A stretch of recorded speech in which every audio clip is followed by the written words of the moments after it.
요한계시록 7장입니다. 우리 주보에는 9절부터 17절까지 되어져 있는데 14절까지만 우리 저와 여러분이 한 절씩 교독하십시다. 요한계시록 7장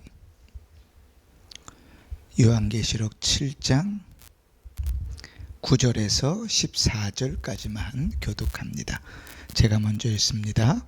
이 일 후에 내가 보니 각 나라와 족속과 백성과 방언에서 아무도 능히 셀 수 없는 큰 무리가 나와 흰옷을 입고 손에 종려 가지를 들고 보좌 앞과 어린 양 앞에 서서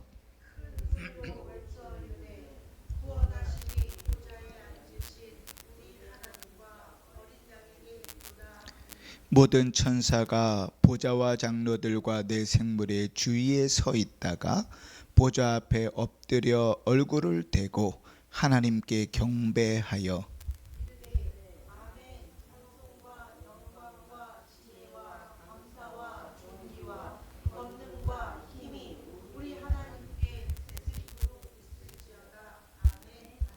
장로 중 하나가 응답하여 나에게 이르되 이 흰옷 입은 자들이 누구며 또 어디서 왔느냐.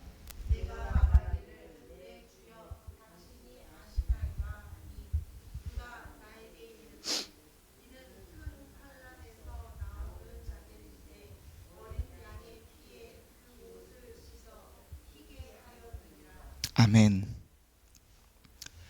요한계시록 7장은 그 성부로부터 7개의 인이 찍힌 두루마리를 받은 그리스도께서 인을 하나하나 떼시는 내용들 중에 이제 6번째 인을 뗀 다음에 마지막 7번째 인을 떼는 그 사이에 있습니다. 그래서 6장까지는 6개의 인이 떼어졌고 이제 8장에 가면 7번째 인이 떼어지는데 그 사이에 이렇게 삽입되어져 있어요. 우리가 이전에도 함께 나눴지만 순서상으로는 요한은 2일 후에, 그러니까 6번째 인을 뗀 다음에 그것을 바라보게 되었지만 실질적으로 논리적 순서로 따지면 처음 인을 떼기 전에 이 일들은 있었던 일이다 그랬습니다. 이해가 되시죠? 이해가 안 되시는군요. 그러니까 6개의 인을 떼기 전에 이미 이 일들은 있었던 일인데 이제서야 그 일들을 보게 되었다는 거예요. 왜냐하면 6번의 인을 떼면서 이루어지는 그 모든 일들 중에서 성도가 보호되어지는 그 기초가 오늘 7장의 내용이기 때문에 그래요. 그래서 순서상으로는 7장의 내용이 먼저 있고 그 다음에 첫 번째, 두 번째, 세 번째, 네 번째, 다섯 번째, 여섯 번째 인이 떼어지는 순서가 진행되어져야 되는데 요한은 그것을 언제 봤냐면 6번째 인을 뗀 다음에 보았다는 거예요. 그 순서는 그럴지라도 실제 순서는 앞에 있다. 왜냐하면 모든 인을 떼는 동안에 그 심판들이 이루어지는 동안에 성도들이 보호되고 인도되는 일의 근거가 오늘 7장에 있기 때문에 그래요. 그 7장에는 교회가 무엇인지가 잘 소개되어져 있습니다. 우리가 7장에서 이단들이 너무나 많이 나온다 그랬어요. 그래서 잘 알지 못하면 나도 모르게 내가 이단같이 말할 수 있다고 충분히 그랬습니다. 7장에는 교회에 대한 소개들이 많이 이루어지고 있는데 우리가 이전에 살펴봤던 1절에서 8절까지는 이 땅의 교회가 무엇인가, 어떤 교회인가, 그 정체성을 보여준다 그랬습니다. 이 땅의 교회는 어떤 교회인가? 싸우는 교회, 전투하는 교회다. 우리 원로 목사님을 통해서 여러 번 들으셨기 때문에 우리 성도님들은 교회의 두 가지 특징을 아시죠? 교회는 어떤 교회와 어떤 교회가 있어요? 싸우는 교회와 승리하는 교회가 있다고 그러잖아요. 그래서 그 모습의 첫 번째, 이 땅의 교회가 갖고 있는 특징인 싸우는 교회가 어떤 것인가 하는 것이 1절에서 8절까지 쭉 기록되고 있습니다. 그 싸움이라는 것은 믿음의 싸움이라, 그 싸움이라는 것은 사단이 걸어오는 싸움이다. 그러나 그 전투하는 교회는 질 수도 있고 이길 수도 있는 것이 아니라 반드시 승리할 것이다. 왜냐하면 그 싸움 자체가 교회에 주어져 있는 싸움이라기보다 그리스도께서 이미 승리하신 싸움이기 때문에 그렇다. 그러니까 죽을 힘을 다해서 싸워야 돼요. 그럼에도 불구하고 싸우면서 죽을 힘을 다해서 최선을 다하여 싸우면서도 질 걱정하지는 않아도 돼요. 왜냐하면 그 싸움이 승리한 것이니까.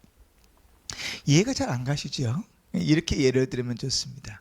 이스라엘 백성들에게 구약 성경에 보면 수많은 싸움들, 전쟁들이 있었잖아요. 그죠? 이스라엘 백성들이 하나님의 말씀에 순종해서 싸울 때 진 적이 있습니까? 왜 이렇게 오늘은 이렇게 분주하시죠?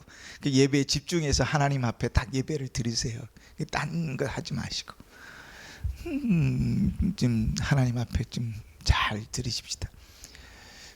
자, 이스라엘 백성들이 순종해서 싸울 때 전쟁에 진 적이 있나요? 한 번도 없어요. 이스라엘 백성이 하나님 말씀 순종해서 싸울 때 한 번도 전쟁에 진 적 없어요. 그런데 순종해서 싸웠다 그래서 대충 동네 놀이터 가듯이 쓰레빠 찍찍 끌고 가면서 대충 싸운 적이 한 번이라도 있을까요? 없죠. 모든 전쟁을 어떻게 싸웠어요? 죽을 힘을 다해서 목숨 걸고 싸웠어요. 그런데 그 목숨 걸고 싸우면서 하나님 말씀에 순종해 나갈 때 하나님께서 질 수도 있으니까 목숨 걸고 싸우라 그랬나요? 아니요. 이미 싸우기 전부터 하나님께서는 결론을 주셨어요. 그죠? 네 손에 붙였다. 네가 이길 것이다. 이미 하나님 벌써 다 얘기하세요. 그러니까 순종해서 싸우는 거예요. 그러나 그 싸움은 어떻게 목숨 걸고 죽을 힘을 다해 싸우는 거예요.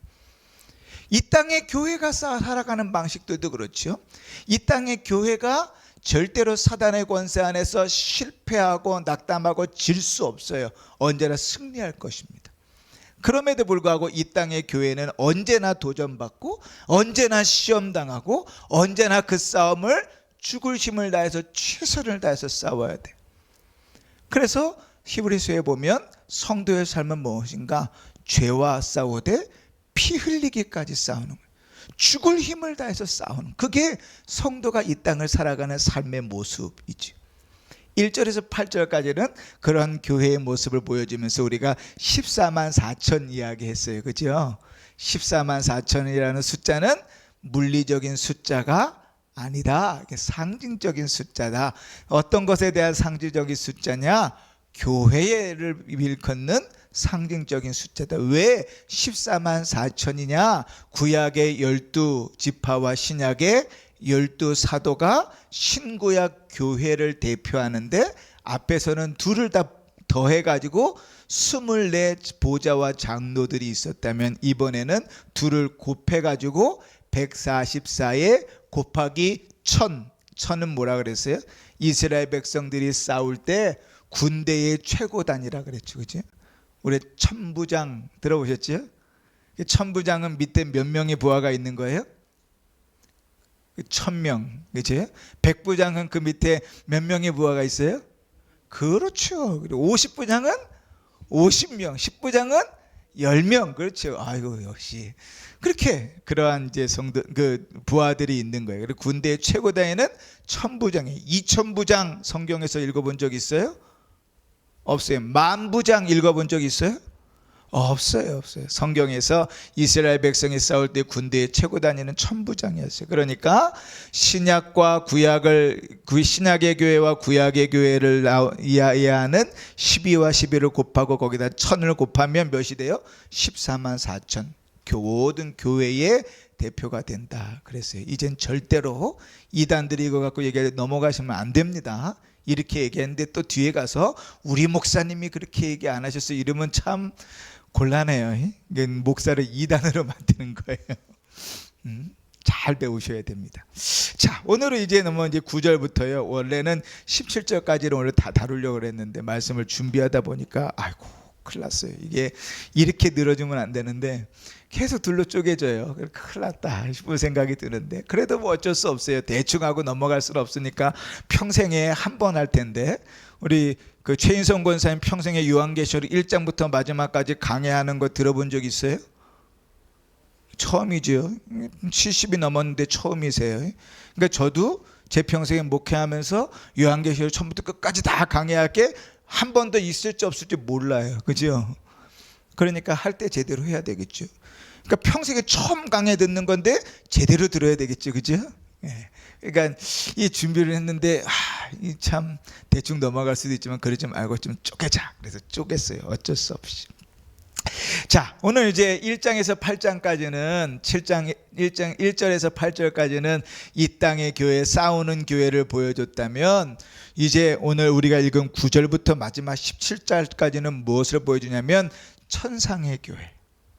그리고 천상의 교회는 어떤 교회인가? 승리한 교회를 보여줍니다. 자, 대비를 잘 보세요. 1절에서 7절까지는 어디의 교회요? 어디의 교회? 그렇지, 이 땅의 교회. 이 땅의 교회. 9절부터 마지막 절까지는 어디의 교회요?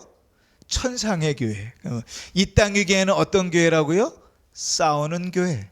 근데 천상의 교회는 어떤 교회예요? 이미 승리한 교회. 그러니까 7장 전체에 교회가 무엇인지를 정확하게 다 담고 있어요. 교회는 어떤 곳인가? 성도는 어떤 사람인가? 어떠한 유익을 갖고 있는가? 어떠한 삶을 살아야 되는가? 뭘 바라보고 살아야, 다 이 안에 들어있어요. 그러니까 이 7장은 교회에 대해서 참 잘 설명하고 있구나. 그래서 그럴까요? 7장만큼 이단들이 많이 이야기하는 데도 없어요. 이따가도 얘기하겠지만 우리가 지금 상식적으로 알고 있는 그 이단적인 내용들도 사실 여기에 있어요. 이따가 한번 점검해 보시죠. 내가 이단들이 갖고 있는 내용들처럼 성경을 알고 있는지, 제대로 알고 있는지 한번 점검해 볼 수 있는 시간을 가질 거예요. 자, 먼저 이제 천상의 교회, 천국에 있을 교회, 천상에 있는 교회의 특징들이 여러 개가 쭉 기록되고 있는데, 먼저 9절에 보니까요, 첫 번째는 뭐냐면 아무도 능히 셀 수 없는 큰 물이라 이렇게 표현합니다. 9절에 볼까요? 이후에 내가 보니 각 나라와 족속과 백성과 방언에서 아무도 셀 수 없는 큰 무리가. 그 성도의 첫 번째 특징이에요. 아무도, 이 땅의 사람들은 누구도 셀 수 없다. 그런데요, 이 땅에 사는 사람들은 누구도 그 숫자가 다 셀 수 없지만 우리 주님께서는 그 수를 다 아세요, 모르세요? 아시죠, 그죠? 그러니까 이단들이 이렇게 접근해 오지만 그거와 구별되는 것은 하나님께서는 어떻게 아세요? 그분께서 택하셨으니까 아죠. 우리 6장 넘어가 볼까요? 6장 11절 보면 각각 그들에게 흰 두루마기를 주시며 이르시되 아직 잠시 동안 쉬되 그들의 동무 종들과 형제들도 자기들처럼 죽임을 당하여 그 수가 차기까지 하라. 그 수가 찬다는 건 뭐예요? 그 숫자를 정확하게 누구는 알고 계신다는 거예요? 하나님께서 알고 계신다는 거예요. 그러나 이 땅을 살아가는 우리는 알아요, 몰라요? 몰라요. 그러니까 신천지가요, 아무리 꼬여내도요, 아직 14만 4천 명에 몇 명 모자랐으니까 빨리 믿어야 돼, 빨리 신천지로 와야 돼, 이런 소리 넘어가면 돼요, 안 돼요? 안 되죠. 그죠? 우리는 몰라요, 그 숫자가 몇인지.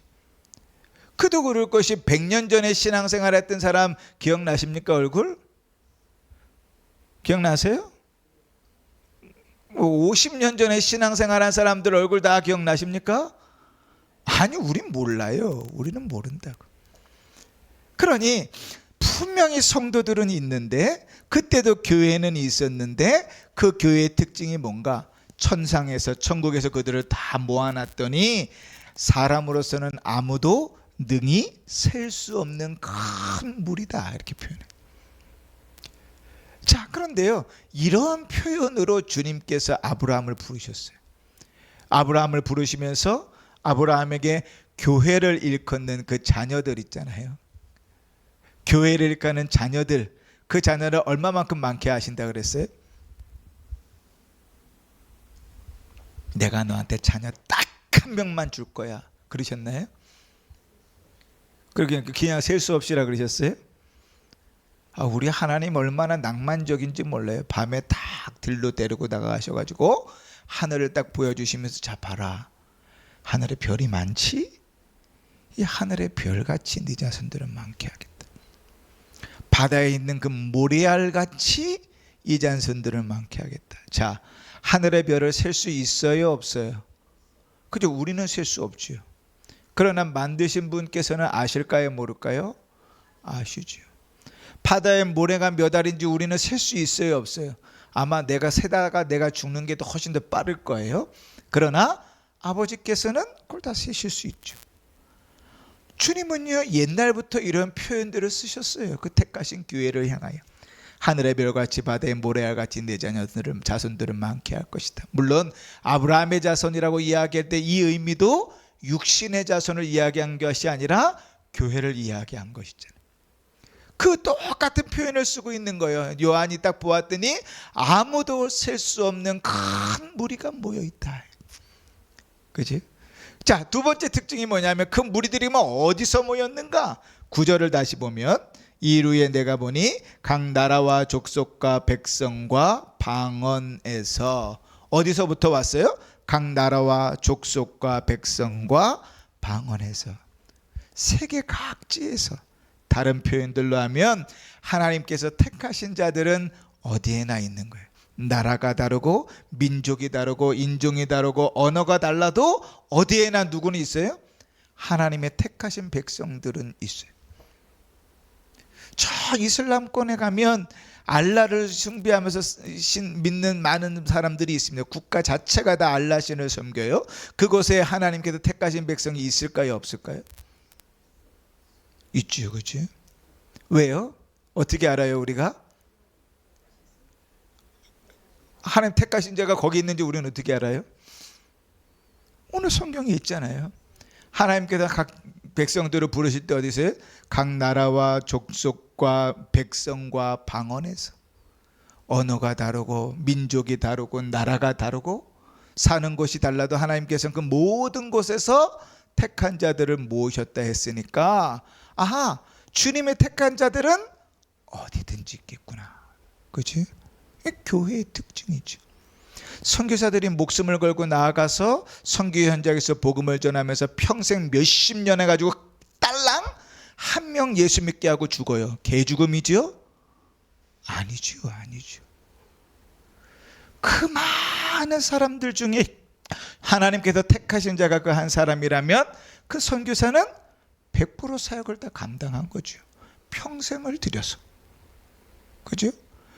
어디든지 선교사들이 가고 어디든지 복음이 전해져야 되는 이유는 여기에 있지요. 주님께서 택하신 백성들은 각 나라와 족속과 민족과 방언 가운데서 그들을 불러오시니까 어디든지 주님의 택하신 이들은 있다고 우리는 믿는 거죠. 그리고 어디든지 가서 주의 복음을 전하는 자로 쓰는 거예요. 교회는 그런 것이죠. 언어가 다르다고 예수 믿지 않는 것이 아니에요.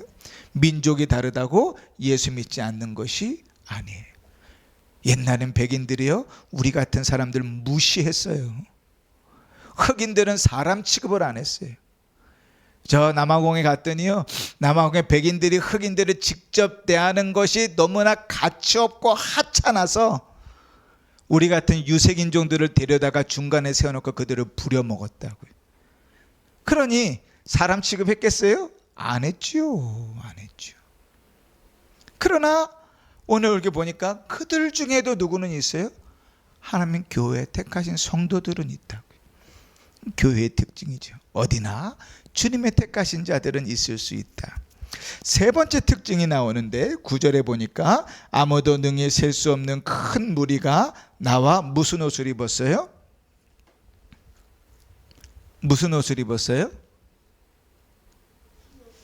네, 흰 옷을 입었어요. 그죠? 흰 옷을 입었어요. 우리가 다 아는 것처럼 흰 옷은 뭐를 상징하죠? 하얗다는 건 뭘 상징해요? 아이고, 우리 이 하기 전에 찬송가를 4편이나 4곡이나 불렀어요. 이거에 대한 찬송을. 의롭고 거룩하고 정결하고, 그죠? 깨끗하다, 희다. 검은 옷, 흰 옷 두 개 하면은 검은 옷은 사람들이 입고 다니기 편해요. 왜요? 때가쯤 타도 티가 안 나거든. 근데 흰 옷은 입고 다니기가 참 불편해요. 저도 흰색 잠바가 하나 있거든요. 입으면 좋아요. 그런데 입고 다니기가 참 불편해요. 특히 중국집 가가지고 짜장면 짬뽕 먹을 때 아주 불편해요. 금방 튀고 티가 확 나거든요. 금방 지저분해져요. 흰옷은 깨끗하고 정결한 것을 상징해요. 그런데 당시 팔레스타인 사람들, 이 유대인들은요, 흰옷, 흰옷이라고 얘기할, 특히 흰옷은 길게 발 밑에까지 끌리는 그런 옷이었거든요. 이 흰옷은 언제 입는 것인가? 당시에 그들은 승리를 축하하기 위해서 잔치를 벌일 때 오는 파티복이 이 흰옷이었어요. 그러니까 어떠한 의미로 봐도 이 흰옷은 뭔가 하면 성도를 의미하는구나. 또 성도들은 그럼 왜 어떻게 깨끗한 흰옷을 입었을까요? 성도들은 여전히 죄인이잖아요. 그죠? 예수 그리스도를 말미암아 구원을 얻었어도 죄인인데 어떻게 깨끗한 흰옷을 입었다고 표현을 할까요? 13절 보십시다. 장로 중 하나가 응답하여 나에게 이르되 이 흰옷 입은 자들이 누구며 또 어디서 왔느냐? 내가 말하기를 내 주여 당신이 아시나이다 하니 그가 나에게 이르시되 이는 큰 환난에서 나오는 자들인데 어린 양의 피에 그 옷을 씻어 희게 하였느니라. 아멘.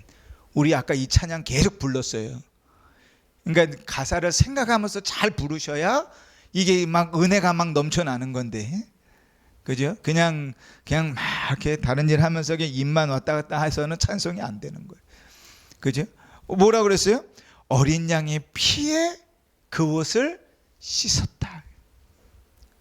그 또 이런 표현도 있어요. 저 뒤에 가면 요한계시록 22장에 가면 14절에 이런 표현이 있어요. 자기 두루마리를 빠는 자는 복이 있나니 이는 그들의 생명나무에 나아가며 문들을 통하여 성에 들어갈 권세를 받으려 함이로다.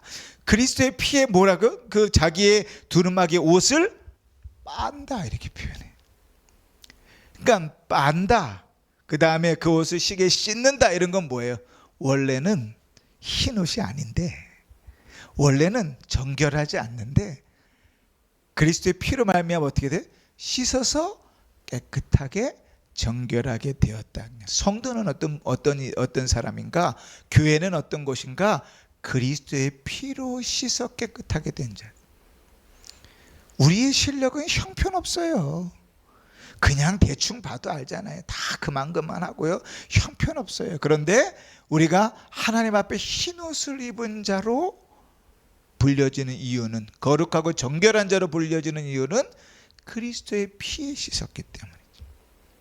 자, 또 네 번째, 졸리면 뒤로 나가 쓰세요. 자, 네 번째를 보면 오늘 그 성경의 9절 말씀의 마지막 보십시다. 손에 종려 가지를 들고 보좌 앞과 어린 양 앞에 서 있다. 손에 뭘 들었다고요? 종려나무 가지를 들었다. 왜 종려나무 가지를 들었을까요? 왜? 종려나무 가지가 어떤 건지 아시죠? 이렇게 되고 이파리가 크게 된 이렇게 생긴 나무의 가지예요. 이파리인데 그 나무의 가지가 커요, 부채처럼요. 근데 왜 종려나무 가지를 흔들었을까요? 여러분, 예수님께서 이제 마지막 예루살렘 성에 들어가실 때, 예루살렘 성에 들어갈 때 사람들이요 막 호산나를 외치면서 두 가지 반응을 보였어요. 첫 번째 반응은 뭐냐면 자기의 옷을 벗어가지고 바닥에 깔았어요. 그 두 번째 뭐 했죠? 종려나무 가지를 꺾어가지고 흔들었어요. 우리 생각을 해야 돼요. 왜 종려나무 가지를 가지고 흔들었을까? 이렇게 생각할 수 있죠. 당시에 흔해 빠진 거니까, 그지? 뭐 장미꽃이 많았으면 장미꽃잎을 퍼서 뿌렸겠지. 그럴까요? 아니요. 종려나무 가지를 흔든다는 것은 당시에 전쟁에 나간 군인들이 전쟁에서 승리하고 들어올 때 그 개선하는 사람들을 축하해 주면서 흔들었던 것이 종려나무 가지. 그 예수님께서 예루살렘에 들어오실 때 왜 종려나무 가지를 흔들었을까요? 예수님께서 이제 고난주간 들어오기 전에 예루살렘 성에 들어오실 때 종려나무 가지를 흔들었다 그래서 우리는 그것을 교회력으로는 종려주일이라 그래요. 그 종려주일이 지나면 그 다음 날부터 고난주간이 시작되는 거예요. 그거 다 아시죠? 이건 기독교 상식이니까. 그럼 왜 종려주일이라 그러죠? 왜 종려나무 가지를 흔들었어요? 이 사람들이? 예수님께서 그들이 생각하기에는 로마로부터 승리를 얻고 이스라엘을 회복시킬 것이라고 생각했기 때문에, 그러니까 종려나무 가지를 흔들면서 왕으로 오시는 예수 그리스도를 맞이했던 거예요. 그런데 오늘 누가 지금 종려나무 가지를 들고 서 있어요? 교회가, 성도들이 종려나무 가지를 들고 흔들고 있어요. 그러면 종려나무 가지를 흔들고 있다는 것은 싸움에서 이겼다는 겁니까? 이길 거라는 겁니까? 이길 수도 있다는 겁니까? 그렇죠. 이겼다는 거죠. 이제 착착착 맞네. 그죠? 승리하고 돌아올 때 종려나무 가지를 흔드니까. 이미 그리스도의 교회가 승리했기 때문에 종려나무 가지를 들고 서서 흔드는 거예요. 그죠? 그러니 천상의 교회는 아까 우리가 무슨 교회를 했어요? 승리한 교회라 그랬죠. 이 땅의 교회는 뭐하는 교회? 싸우는 교회일지라도 천상의 교회는 이미 싸움에서 승리한 교회이다 그랬죠. 자, 그러면 다섯 번째 특징이에요. 그들이, 교회와 성도들이 어디에 서 있는가 봅시다. 9절에 보시니까 그들이 종려나무 가지를 들고 어디 앞에 서 있어요? 9절 맨 마지막에 보좌 앞과 어린 양 앞에 서 있다. 보좌에는 누가 앉아 계시죠? 우리가 앞에 5장부터 계속 살펴봤잖아요. 보좌에는 누가 앉아 계세요? 그렇죠. 성부 하나님께서 앉아 계시죠. 그 옆에 누가 있어요? 어린 양이니까 성자 예수 그리스도께서 계시죠. 그 앞에 교회가 서서 뭐하고 있어요? 승리를 하고 노래하고 있다고. 그 노래의 내용이 뭔가 10절부터 보니까 구원하심에 대한 찬양이 기록되어져 있는 거예요. 근데 교회의 특징이 또 있습니다. 14절로 넘어가 볼까요? 교회의 특징을 이렇게 표현합니다. 내가 말하기를 내 주여 당신이 아시나이다 하니 그가 나에게 이르되 이는 큰 환난에서 나온 자들인데, 이렇게 표현합니다. 교회는 어떤 자들이라고요? 큰 환난에서 나온 자들. 지금 이 땅의 교회를 이야기하는 거예요? 천상의 교회를 얘기하는 거예요? 아이고야, 아주 큰일 났네. 계속 얘기했는데 1절에서 8절까지는 이 땅의 교회, 9절 이하는 어디의 교회? 천상의 교회. 그죠? 그러니까 천상에 있는 교회, 쉽게 말해서 죽어서 모여있는 곳, 그 천국에 모여있는 성도들의 무리를 이야기하는데 그들을 뭐라고 표현하냐면 큰 환난에서 나온 자들이라 이렇게 표현하죠. 큰 환난에서 나온 자들. 여기 이제 이단이 또 잘 이야기하는 내용들이 있어요.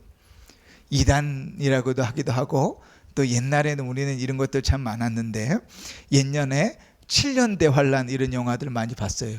혹시 보셨나요?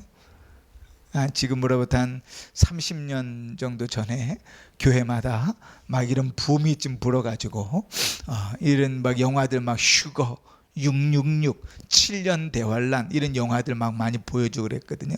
제가 섬기던 교회에서도 그렇게 보여줬는데, 그게 다 뭐에 대한 거냐면 전천년주의자들이에요. 이단들은 이 전천년주의자들이 많아요. 이 종말론을 해석하는데 전천년주의자들이 있고 후천년주의자들이 있고 무천년주의자들이 있다 그랬죠. 우리 교회는 어디에 속한다 그랬어요? 이 셋 중에? 그죠? 무천년주의자에 속한다 그랬어요. 원로 목사님 몇십 년 동안 이야기하신 거예요. 이거 틀리시면 원로 목사님 목회를 참 무시하는 꼴이 돼요. 이 정도는 아셔야 돼요. 우리 교회는 성경적 종말론을 추구하는 게 6개 내용 중에 있어요. 성경적 종말론이 뭔가 할 때 무천년주의예요. 무천년주의. 그죠? 그럼 무천년주의가 뭔가, 그것도 우리가 좀 설명해야 되겠죠. 그 무천년주의를 설명하기 전에 전천년설을 설명해야 되는데, 전천년설을 쉽게 말하면 뭔가 하면 그리스도의 재림 이전에 환란이 있다는 거예요. 그러면 후천년설은 뭘까요? 그리스도의 재림하신 후에 환란이 있다는 거죠. 근데 이 전천년주의자는 또 크게 둘로 나눠요. 뭐냐 하면 역사적 전천년주의자들이에요. 다시 말하면 이런 거예요. 역사적 전천년주의자들은 7년 대환란이 있고 그 다음에 그리스도께서 재림하시고 주님께서 재림하시는 동시에 휴거가 이루어진다라고 성경을 해석하는 사람들. 이단들은 어디에 많은가? 그 다음에 그 세대주의적 전천년주의에도 많아요. 그러니까 세대주의라는 거는 이 지구의 세대를 7,000년으로 나눠가지고 7세대로 나눠가지고 지금이 마지막 세대라는 거예요. 주님이 오실 때가 됐다는 거예요. 그들은 뭐 주장하는가? 휴거가 일어나고 그 다음에 7년 대환란이 있고 그 다음에 그리스도께서 재림하신다, 이렇게 보는 거죠. 그럼 오늘 우리가 지금 읽은 14절에 나오는 큰 환란에서 나오는 자들이라는 이 큰 환란은 도대체 뭔가 하는 거예요. 정말 전천년주의자들이 고백하고 있는, 해석하고 있는 대로 7년 대환란을 이야기하는가? 그렇게 생각하고 있다면 우리는 우리 교회가 추구하고 있는 신앙의 내용과는 전혀 먼 데를 믿고 있는 거예요. 그러니까 휴거를 이야기하고 7년 대환란을 이야기하고 그리스도의 오실 종말을 이야기하면 이런 이야기들을 해대면 우리는 신앙을 잘못 가지고 있는 거예요. 우리 교회가 가르쳐보지 않은 신앙관을 가지고 있는 거예요. 우리 교회는 무천년주의자들입니다. 그러니까 이것을 그렇게 세대를 7세대로 나눠가지고 휴거가 일어나고 7년 대환란이 있고 그리스도께서 오시고 이렇게 나누는 것이 아니라, 이것이 문자적 의미가 아니라 상징적 의미다. 그리스도께서 이 땅에 초림하셨을 때부터 종말은 시작됐고, 그죠?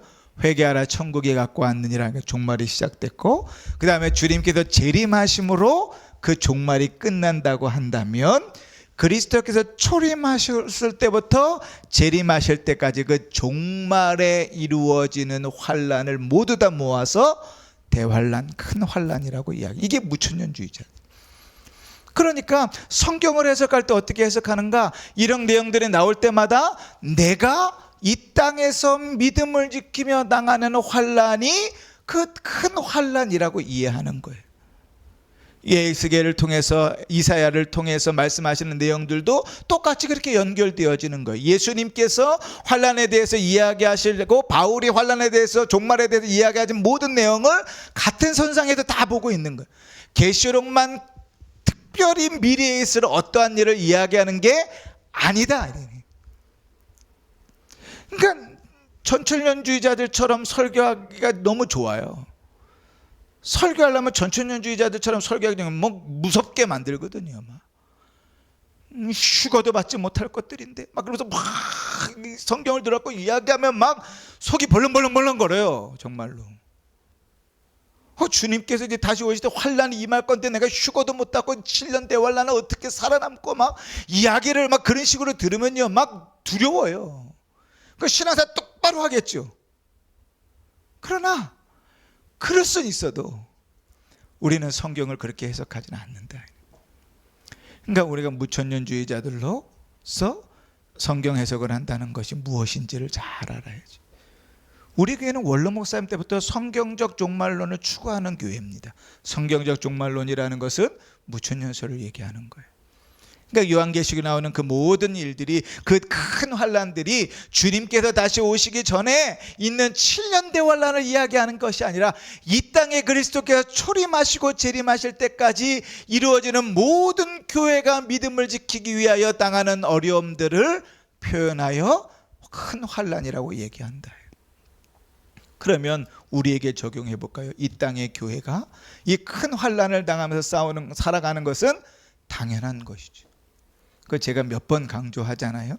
이 땅에서 신앙생활하는데 걱정도 없고 근심도 없고 염려도 없고 편안하게 신앙생활하면 잘못 신앙생활하고 있는 것일 수 있다. 그죠? 우리 주님께서 분명히 말씀하셨어요. 세상에서 너희를 미워할 것이다. 너희를 핍박할 것이다. 걱정하지 말아라. 너희가 미워서가 아니라 나를 미워하기 때문이다.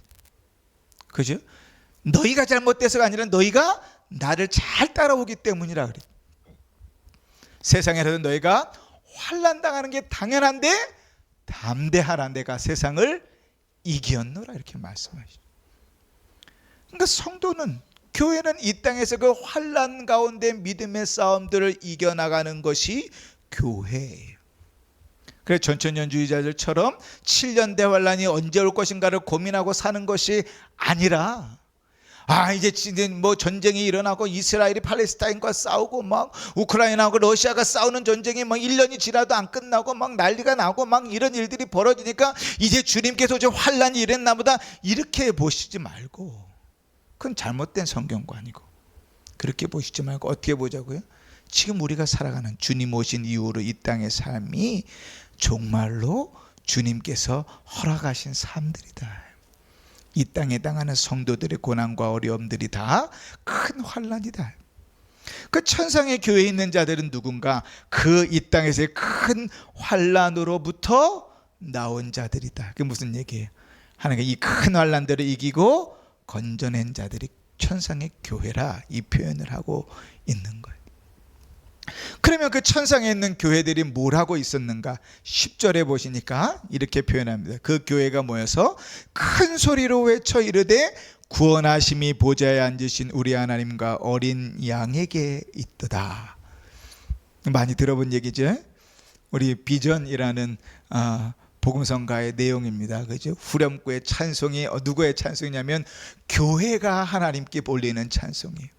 그런데 뭐라고 표현하냐면 큰 소리로 외쳐 이르되, 이렇게 표현되어 있어요. 우리말은 이제 이런 면에 있어서 되게 좀 명확하지 않는데, 이제 영어나 이제 헬라어 같은 경우는 문법적으로 이런 구절들이 되게 명확합니다. 우리는 큰 소리로 외쳐 이르되 그러면 그 교회들이 몇 번 이렇게 찬송을 외친 걸까요? 몇 번 찬송한 것 같습니까? 정답 없으니까 한번 찍어보세요. 몇 번 찬송한 것 같습니까? 천상에서 몇 번 했을까요? 그 우리 잘 모르죠, 그죠? 외쳐 이르되 이렇게 보통 뭐 한 번 이상은 했겠다 이렇게 생각하죠. 그런데 헬라어 성경은 명확해요. 영어 성경에도 명확한데요. 이게 뭐냐면 외쳐 이르되, 이렇게 우리 표현을 그대로 번역을 하면 이렇게 계속해서 외쳐 이르되, 이런 표현. 그러니까 천상의 교회들이 계속해서 뭐하고 있는 거예요? 이 찬송을 드리고 있다는 거예요. 구원하심이 보좌에 앉으신 우리 하나님과 어린 양께 있도다. 이 찬양을 뭐예요? 계속해서 드리고 있다는 거예요. 계속해서. 자, 그러면 그 찬송하는 내용들을 봅시다. 그 찬송하는 내용이 뭔가? 구원하심이 하나님께 있다, 이런 표현이죠. 그럼 여러분, 구원한다는 말이 어떤 걸까요? 어떤 구원을 얘기하는 걸까요? 내가 경제적으로 파산했어요. 집안이 망했어요. 길거리에 나앉게 됐는데 하나님께서 우리를 구원하셔서 길거리에 나앉지 않도록 하셨어요. 이것도 구원이죠. 그죠? 죽을 병에 걸렸어요. 어느 날 병원에 갔더니 이제 3개월밖에 못 삽니다. 그래서 시험 보라서 죽을 준비를 하고 있는데 죽음에서 하나님께서 살게 하셨어요. 그럼 건져내신 거잖아요. 구원해내신 거지요. 어려움과 환란이 있고 역경이 있을 수 있어요. 그것을 면하게 하시는 것 다 구원이라고 표현하잖아요. 그러면 오늘 천상의 교회가 하나님을 찬양하는 어린 양과 하나님께 그 구원하심이 있다 할 때 그 구원은 뭘까요? 어떤 구원을 얘기하는 걸까요?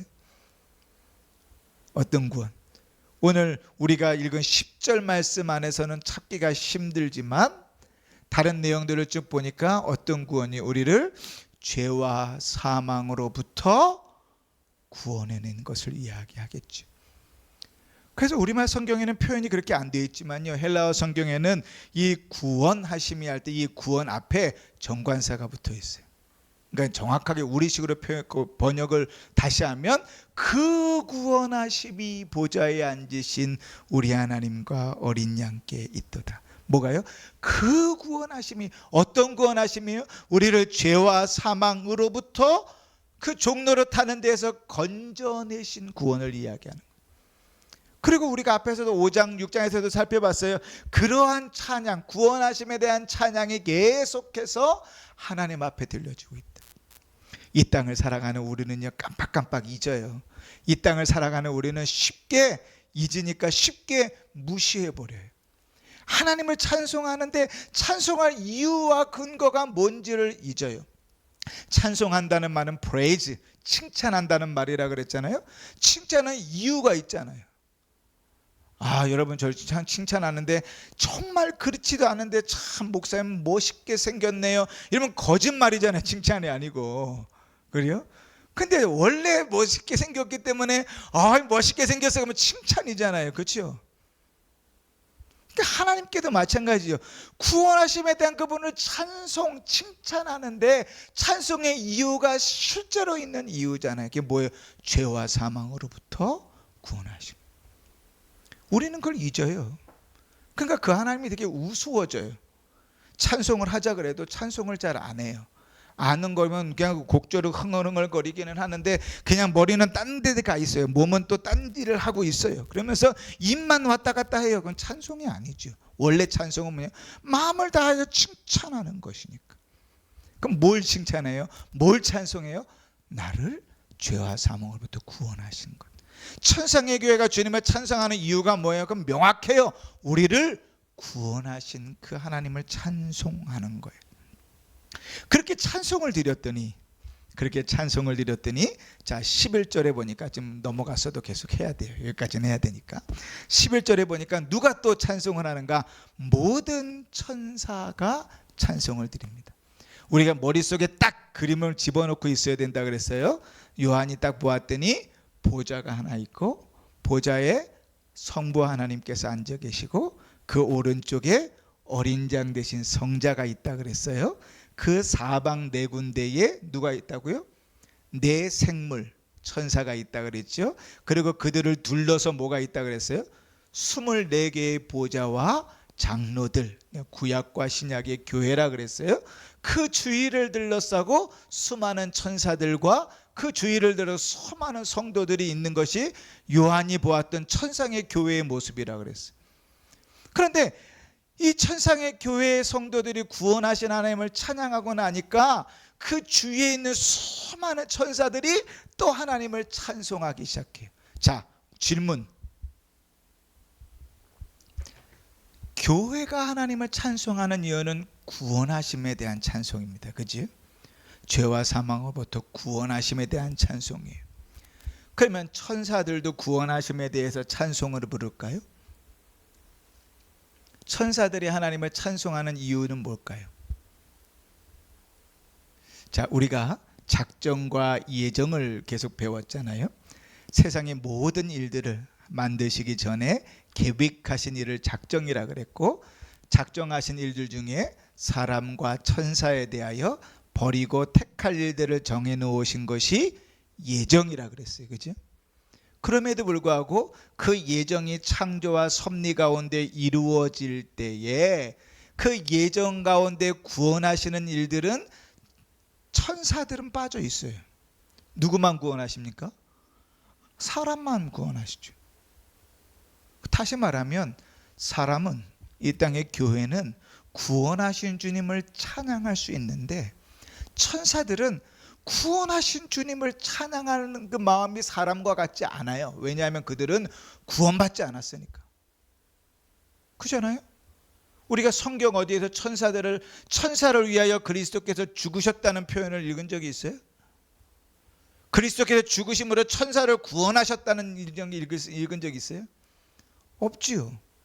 하나님의 예정, 선택하심과 버리심은 천사와 사람에 대하여 이루어지는데, 그런데 구원은 누구에게만 있어요? 사람에게만 있어요.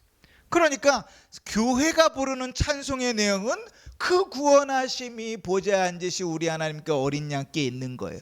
그런데 교회는 구원하신 하나님을 찬송할지라도 천사들은 그 구원하시는 하나님을 그 마음으로 찬송할 수 없어요. 그래서 찬송의 내용이 달라요. 그죠?